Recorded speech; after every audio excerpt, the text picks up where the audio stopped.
Almost 5 years ago, on the third Sunday as the pastor here at New Garden Friends meeting, I brought a message entitled Black Lives Matter.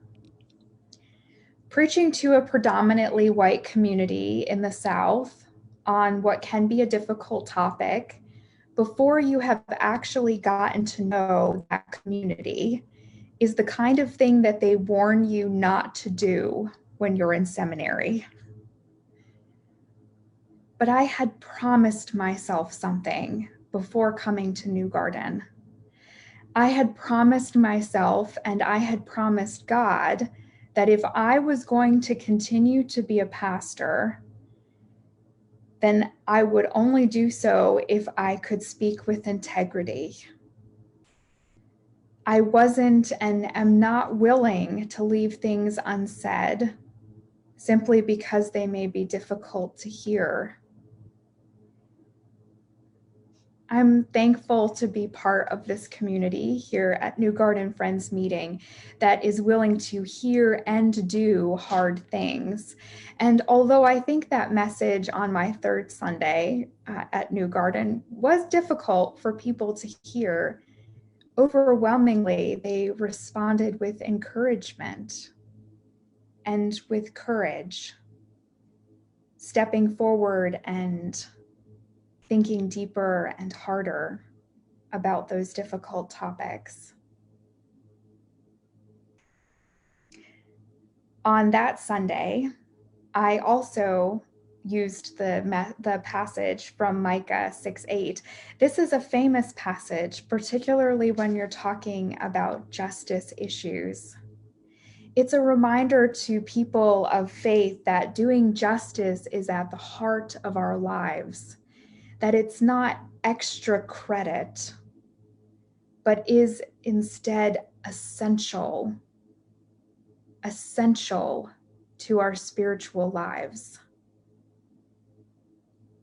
But one of the things that's really interesting to me about this passage from Micah is not actually the most famous part, although I love that part, not actually the do justice and love kindness and walk humbly with God part, but what comes before that part. With what shall I come before God and bow myself before God on high? Shall I come before God with burnt offerings, with calves a year old? Will God be pleased with thousands of rams, with 10,000 rivers of oil? Shall I give my firstborn for my transgression, the fruit of my body for the sin of my soul? We hear in this the Israelites wondering what they can do to atone for their transgressions against God. Sins which explicitly in the book of Micah include injustice and oppression. The Israelites are wondering what they can do to atone for the injustices and the oppressions that they have long been committing.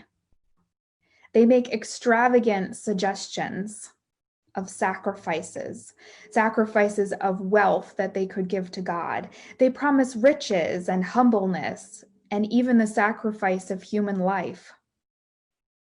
They wonder what they can do to make things up to God, and they promise big things.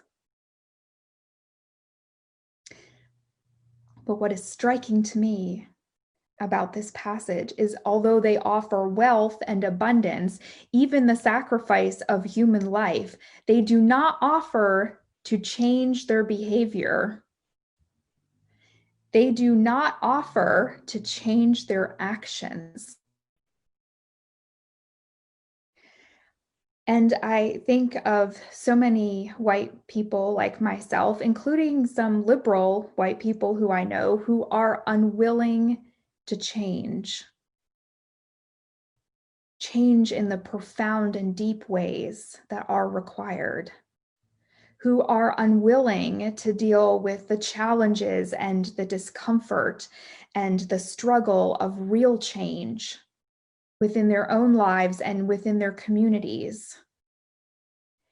And I think of this passage and the willingness to give 10,000 rivers of oil, which sounds like a lot of oil to me, the willingness to give 10,000 rivers of oil rather than change behavior. And of course, God answers the Israelites with these famous words. God has told you, O mortal, what is good. And what does God require of you? But to do justice and to love kindness and to walk humbly with your God. God answers the Israelites by saying, I don't want your oil or your firstborn child. I want you to atone for your transgressions by doing what is good. Through justice and kindness and faithfulness. The problem, of course, is that justice and kindness and faithfulness, those things take a lot of work. They take a willingness to sit with discomfort. It requires admitting that you are wrong and not pushing back by crying or making excuses, but instead owning your wrongness and promising to do better. It requires work that isn't just about a moment. It isn't just about when protests are on our TV screens or when the death of a Black or Indigenous person of color has become yet another hashtag. It's about the work of a lifetime, the work of a whole lifetime. Justice and kindness and faithfulness to the Spirit, that Spirit which we know is love. That requires a lifelong commitment, and that is no small thing.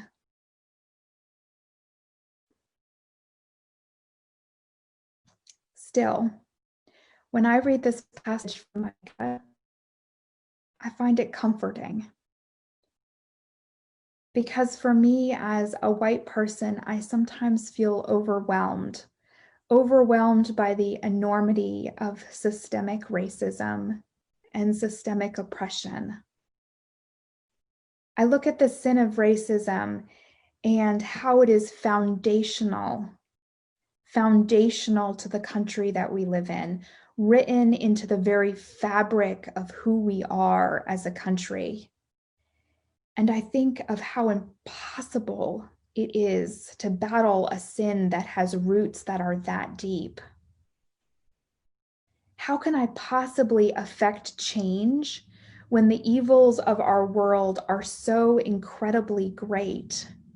Not just the evil of systemic racism, but the evil of all kinds of systemic oppression in our world.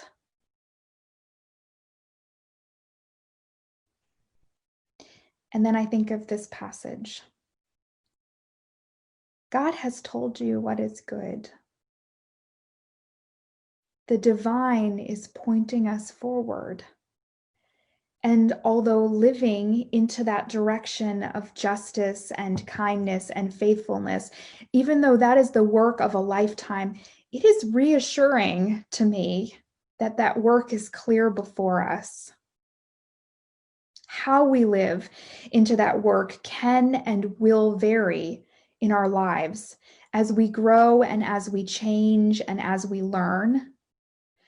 It will also vary season to season as our abilities and capabilities change. What is important is that we keep being faithful to that call, that we follow those words, that we keep them in our heart and before our eyes. The how and the what will change, but the call will not.